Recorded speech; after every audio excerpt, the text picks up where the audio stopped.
Everything you earn under the time, you lose.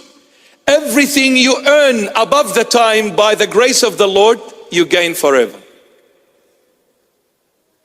You want to build wealth outside of Jesus Christ? Time will take it away from you. Death will take it away. But you build wealth with the Lord Jesus, even when you die, you'll take it with you. How do you build wealth with the Lord? You better walk in truth, in righteousness, and in holiness. When you do the work of God, nothing is lost. And when you desire His holiness, and what is holiness? What did we say? Not earthly. You are on earth, but I'm living for the Lord Jesus. Why are you chasing the world? My dear son, why are you going clubbing? This is earthly. Why are you drinking? Why are you lying? Why are you stealing? Why are you killing? This is all earthly. You want to walk in the truth? Don't be earthly. You are on earth to represent the Lord, to change this earth into heaven. And this is what the Lord came. This is what the new man is. The new man is heaven on earth. He came from heaven to earth to take earth to heaven and make it heaven. If I'm a Christian and I'm killing and I'm doing all worldly things, what's the difference between me and any other Gentile world? No difference. So as a Christian, my child, don't go where the Lord disapproves of. You're beautiful as you are. Don't change nothing in your looks. Don't go to Istanbul, even if it's cheap. There was this video clip I watched, was kind of funny. This guy, in his passport photo, he is totally bald, no teeth, nothing.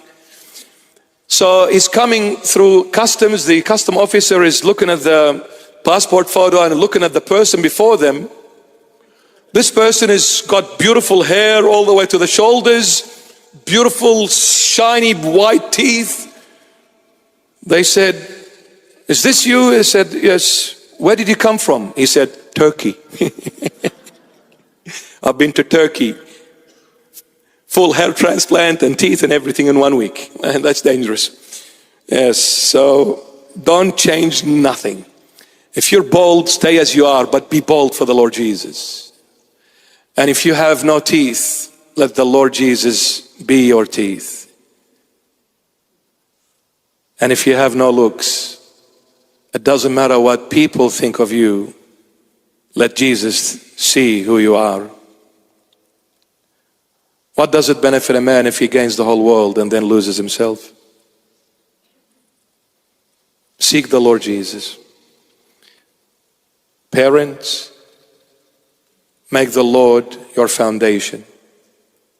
Husband, my son, be in the presence of the Lord. You take your wife and the children to church. You lead for them to follow. Amen. That's it. Time. Are we listening to another hymn? Are we ready? 1 minute? Oh, I've got 1 minute to talk. Thank God.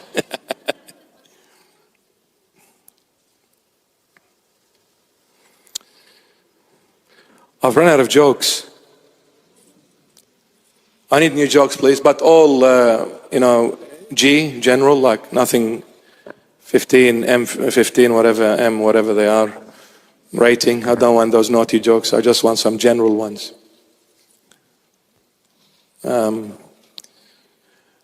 Well, I'll have to say one of these old jokes that I've said it maybe 1,000,000 times. So boring, isn't it?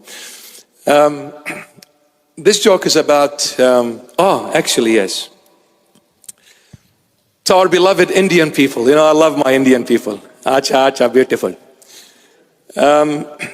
There was 2 best buddies, Indians, applied for a job.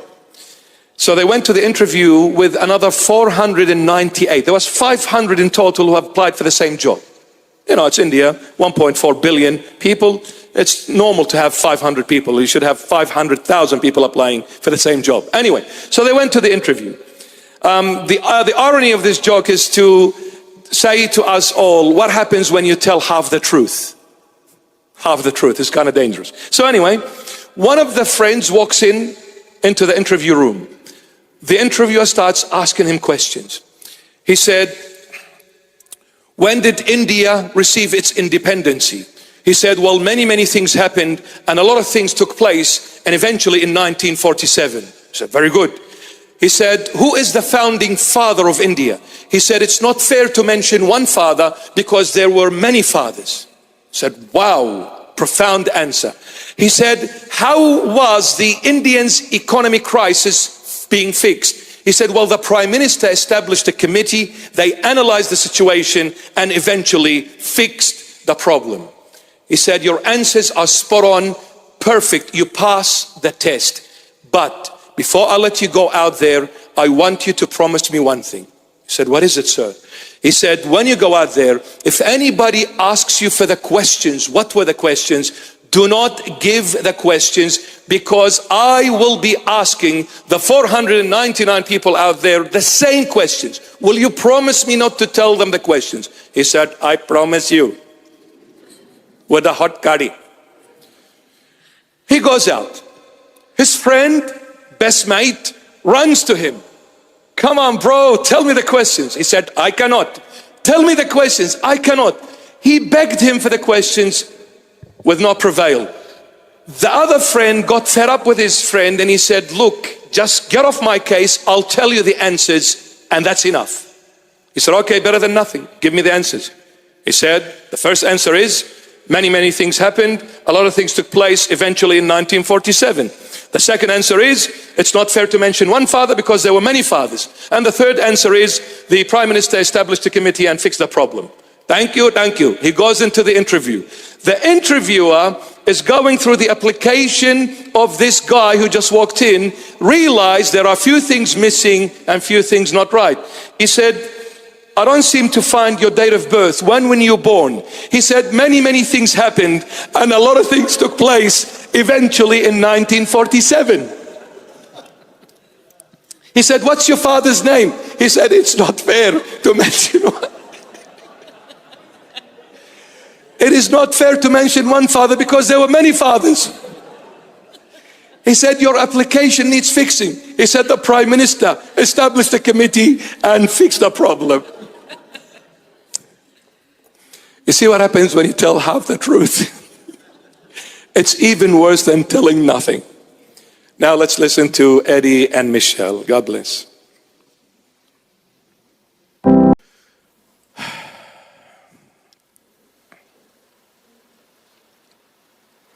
Let the church be your clubbing. And come to the Lord and say, oh, what's up, bro? My heartbeat is that. That's my heartbeat.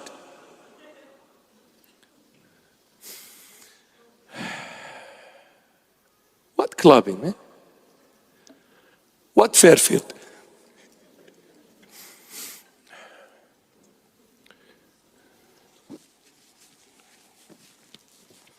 Is there anyone here from overseas? Where from? Oh, the beautiful New Zealand. Go the Kiwis, baby. Which part of New Zealand? Auckland. Welcome, my dear friend. Welcome, welcome. Any other countries? Howdy, cowboy. Texas. I've been wanting to go to Texas for so many years. Never had the opportunity. I pray the Lord opens the way and I go and see the beautiful Texas. We love you. God bless you. And I pray, since you're from Texas, I pray the Lord Jesus bless the United States of America. I pray the Lord Jesus blesses Donald J. Trump, the re-elected president. I pray that he protects him from every evil. I pray he gives him the courage, the strength, the discernment, the wisdom to discern what is the will of God in his life as a human being, then as the President of the United States. I pray that he holds on to Jesus Christ of Nazareth and be proud to be called the child of Jesus Christ of Nazareth, to be the follower of Jesus Christ. And I pray that he says it aloud before the entire nation and the whole world, that I'm a Christian and Jesus Christ is my Lord and Savior. If he does that, no one can touch America for as long as Christ is made king over America. No one. I pray for that. And I pray the same for every nation. Enough of these evildoers, so-called prime ministers and presidents and you name it, leaders. Enough of cowards, enough of puppets, enough of souls being sold for the dollar sign. Enough. You are purchased by the blood of the Lamb of God. You are no longer for sale, because the one who bought you, you cannot sell yourself. No one can afford the blood of Jesus Christ. You're purchased by the ultimate price. How could you sell yourself for a penny? How could you? Every leader come back to the Lord, and every Christian leader come back to the Lord Jesus. Enough working for yourself, enough glorifying yourself. Let Jesus be glorified, because this is the only truth. We're just vessels in his hand. It's not about me, it's about the Lord. If anything, I'm the donkey carrying the king. You don't applaud the donkey, you don't praise the donkey, you don't come out to see the donkey. Who cares about the donkey? You came out to see the king who's sitting on the back of this donkey. Christ is the only one that needs to be glorified. He ought to be, because he is worthy of every praise and glory. Amen. Any other countries? Canada. Oh, which part?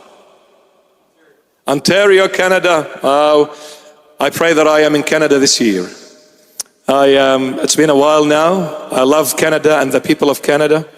I pray the Lord Jesus gives a prime minister that will look after the nation, not like Mr. Trudeau, with all love and respect. Thank God that he is no longer the prime minister.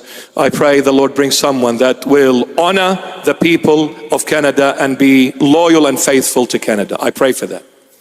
And the same for Australia, and the same for Europe, all the nations of Europe. Enough of cowards, we need real men. Even if you're a woman, but I'm not talking about LGBT, okay? So be careful. We need people with guts. What else? Thank you very much. Love the Lord. Love the Lord. And if you truly love the Lord, love one another.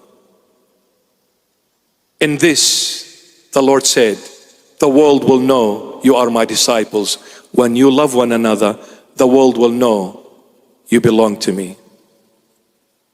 Love never fails. 1 Corinthians 13:8. Love never fails. If this becomes your life, if you try and live these three words, love never fails. If you ask the Lord to help you live these three words, the heaven of all heavens is yours, guaranteed, stamped, sealed, hand delivered by Jesus Christ of Nazareth himself. If you live love and share this love with everyone, love never fails. Divine love, not any other love. Let Christ teach you how to love him in order to share that love with people that he brings your way. He brings your way. Amen. Let's bow our heads. And while we are reciting this prayer of absolution, in your heart, ask the Lord for forgiveness for all the sins and the wrongdoings that you have done. In the name of the Father, and of the Son, and of the Holy Spirit, one God, amen.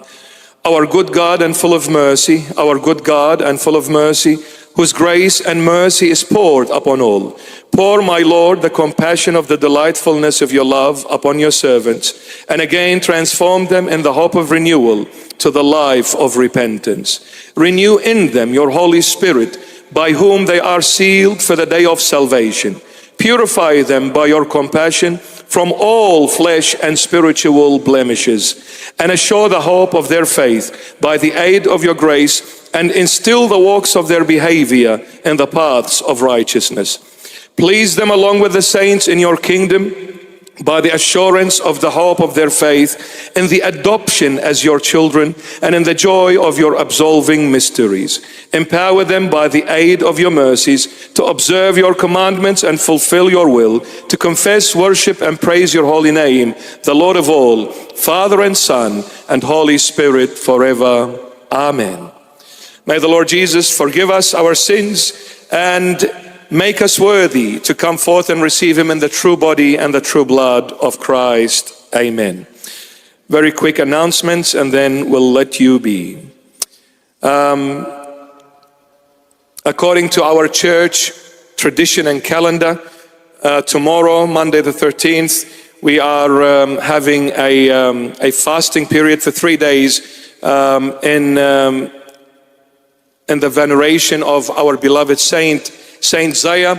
He was originally from Palestine in the 3rd century, and he lived a very long life. He was 122 years, and when he came to leave this world and go to heaven, he was living in the mountains of Turkey, sharing the borders between Turkey and Iraq, Mesopotamia. What a mighty saint, what a mighty warrior. And one day, the Lord permits, I will talk about the experiences with the saints, my beloveds. Yes, it's a controversial topic. To some, maybe it's not that important, but I can assure you, I not only speak about them, but I have lived with them. They are living, and there is no such thing as they are dead. Because the Lord showed me, and no one can tell me otherwise. Amazing, mighty warriors, and they all work hard to get you to the Lord Jesus. They all work very hard to get you to the Lord Jesus. Because the only one who saves, the only one who forgives sins is Christ the King. And these are his children who lead you and help you to get you to Christ. This I will put my life on the line for. They are wonderful saints.